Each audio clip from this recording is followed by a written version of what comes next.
Hey you guys, it's LaJonna. Just here to do my tag video, fall 2012. Okay, I'm just going to jump right in. Real name, LaJonna Renee Harris is my real name. My maiden name was LaJonna Renee Maxey. Yeah, same name as is on my YouTube channel because I didn't have the good sense not to do that when I first started out. I didn't even think about it. And I do not know how to change that without losing everything. So that's what it is. RX or homeopathic. RX all the way for me, all 4 rounds. Sublingual injections or drops or pellets. I did 2 rounds of sublingual drops that were RX, and then I did the last 2 rounds of injections, and I love the injections by far better than the drops because the whole timing thing with not eating or drinking 30 minutes before or after taking the drops, that was just a nightmare for me. So it has been a godsend. I wish I had done all 4 rounds with injections. What do you do for a living? I'm an office manager, work for my husband, do pretty much everything, from anything you do in the office to you name it. That's me, including answering phones and hanging up on people, as you guys have seen in a few of my videos. Anyway, won't tell my husband about that. And thank God he doesn't watch my vlogs. What's your most interesting job? My most interesting job that I ever had was working for a hotel. I started out working in hotels in, I believe, 1992. I'm aging myself here. But that was the most interesting job. Never 2 days were the same, ever. There's always something entertaining and interesting going on. Started out in a small town near where I lived growing up, around Lufkin, Texas, and then I was in the Dallas-Fort Worth area for a couple of years, and then the rest of the time was in the Beaumont area, and that is where I enjoyed it most because I had moved into a really good marketing position once I moved to Beaumont, and I think God made me to do that. I loved it. The only reason I left that was so that I would have a more flexible schedule with family and home once my son started racing motocross about 7 years ago. So that's about how long I've been doing this. The interesting story, or the funny story. Funniest story is first hotel I worked at. I did almost everything there. Started out at front desk. Ended up in the restaurant for about 4 or 5 months working in there because our restaurant manager disappeared. Anyway, ended up going and doing that, and had lots of fun people working with me, waiters and waitresses, and I had one waiter who had a crush on this guy. Yes, it was a he, and he had a crush on this guy that was coming in every day. This guy and 2 other men came in every day for like a month before I actually interacted with them, but I never really had like a personal interaction with them. Well, about 30 days in, this guy that this waiter of mine had a crush on ended up asking me out. And it was just hilarious because I wasn't even really interested in him, but he asked me out, so I accepted just so that I could pick at the guy who was my waiter. It was just funny. The waiter called him his Chippendale because he was built pretty buff, blonde hair, blue eyes, just really handsome. Well, the funny part of the story turns out that is my husband now. Yes, I ended up going out with him, and we hit it off and were inseparable after that, and it was crazy. And but this guy never, while I was still as long as I was working there, this guy never let me live that down, and he picked at me all the time about his Chippendale, and it was just hilarious because he was convinced that my husband was gay, or that the guy was gay at the time. He didn't, Anyway, funny story. Are you the only person in your family that struggles with weight? No, I'm not. Gosh, on both sides of my family. On my mom's side of the family, obesity was huge. My mom yo-yo dieted her entire life. She's not with us anymore, but I remember the first diet pills I ever took were Dexatrim, and the reason I took them, and I bought them behind her back at the pharmacy on our account, because she took them. and she was always worried about her weight, and Apparently my dad at some point in time had made some kind of comment, which I'm sure he was picking, knowing his personality, that he would never be married to a fat woman. And my mom was on a yo-yo her entire adulthood, and didn't pay a whole lot of attention to the dynamics of that when I was growing up. But now that I look back, there was a lot of insightful things that if I'd been paying attention and knew anything about any of this now, that I would have picked up on. Some disorders there, and yo-yoed up and down, kind of the same thing that I've done my whole adulthood as well. Yeah, anyway, and then on my dad's side, most of those people were on all kind of, aunts and uncle, aunts were on all kind of pills and stuff their whole adulthoods, trying to keep weight off too.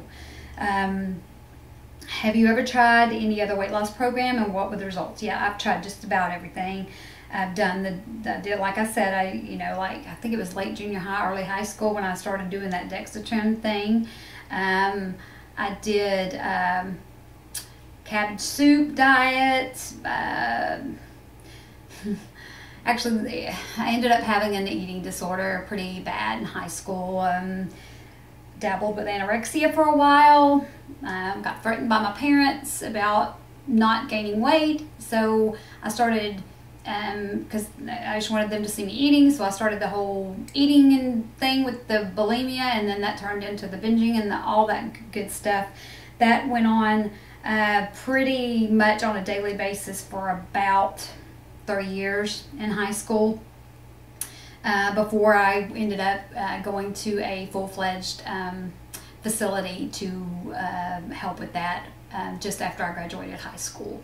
I had a full scholarship actually to a college, and I was about to go do that, and the eating disorder just spun out of control, and I ended up having to be hospitalized for about 6 weeks with that to get that under control and deal with that. And that really didn't, I still had issues with that over the years, but now it's pretty much in check. My mind still tends to go there. I have a distorted body image, pretty bad. I think that is getting better over the last few years. Learning lots about myself, doing a lot of internal stuff over the past 2 years, and that has helped that immensely. I don't engage in the actual eating disorder anymore as far as the actions are concerned, but the mindset is still there, and I don't know that that will ever go away, but I'm working on it. It is getting better. It's getting way more tolerable, not just because I've lost weight. That was already starting to change before I found HCG and was able to lose the 40 pounds I've lost. I also did some all the Metabolife and all that kind of stuff, did all that. Never did Weight Watchers or anything like that. Thought about it, but never did it.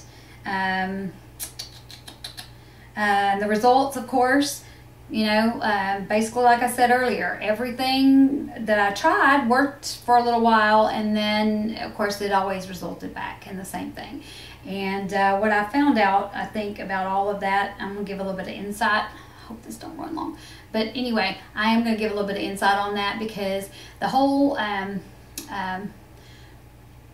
Robin Woodall's concept that she talks about so often, with how she put her mind in a obese person's body because she's not big.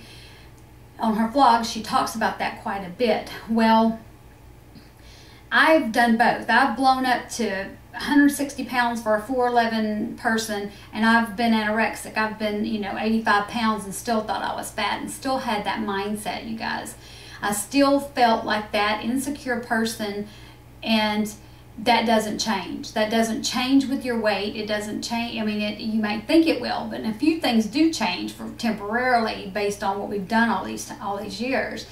But that mindset doesn't change until you work on the mind and you work on your thought processes. And that's what has been the major difference that's gone on with me over the last probably 2.5, 3, 4 years, is changing the mindset about how I think and recognizing that that is the detriment to myself, not the weight.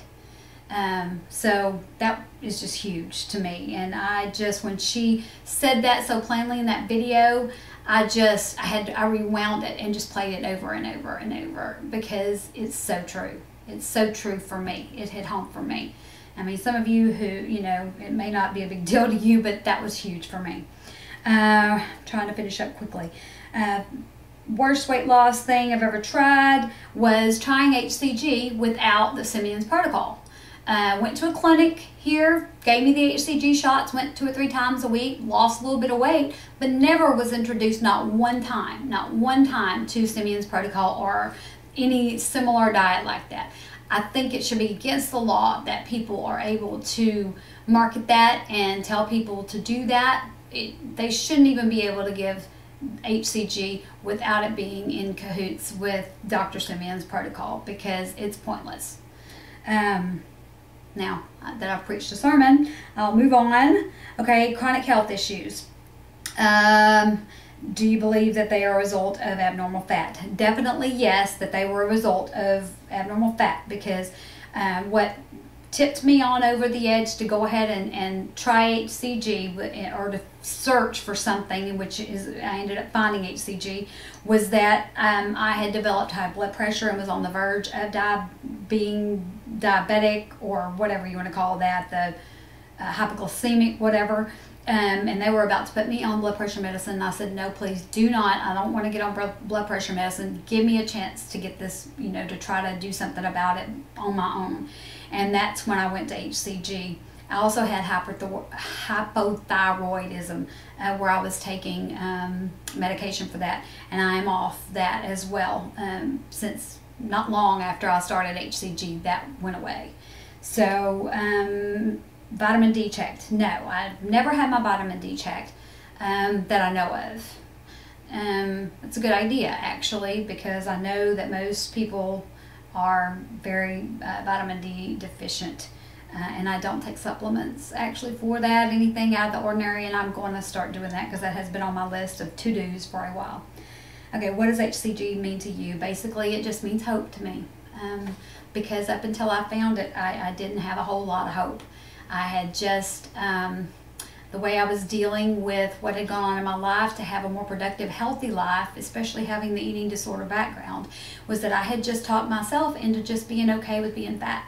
After all, lots of family members obese, and they're happy and they're beautiful people, and I just had decided that I was just going to have to just get used to that just being the way my body wanted to be. I taught myself into just believing that that's apparently my body did not want to be thin, and that I needed to figure out how to be okay with that. And which there is some truth to that. You know, you do need to recognize that your beauty is not coming from your outsides, it is who you are inside. And so that helped me make that acceptable to me, until I started with the actual having the health issues, and that's when everything started to really come into play for me. And I just thank God every day that for Dr. Simeon's and what he has brought to my life. And I thank you guys for all of your support, and what you guys mean to me, you have no idea. You're just awesome, and I love you guys so much, and I'll do an update later today on the other stuff. Love y'all. Have a good weekend. Bye.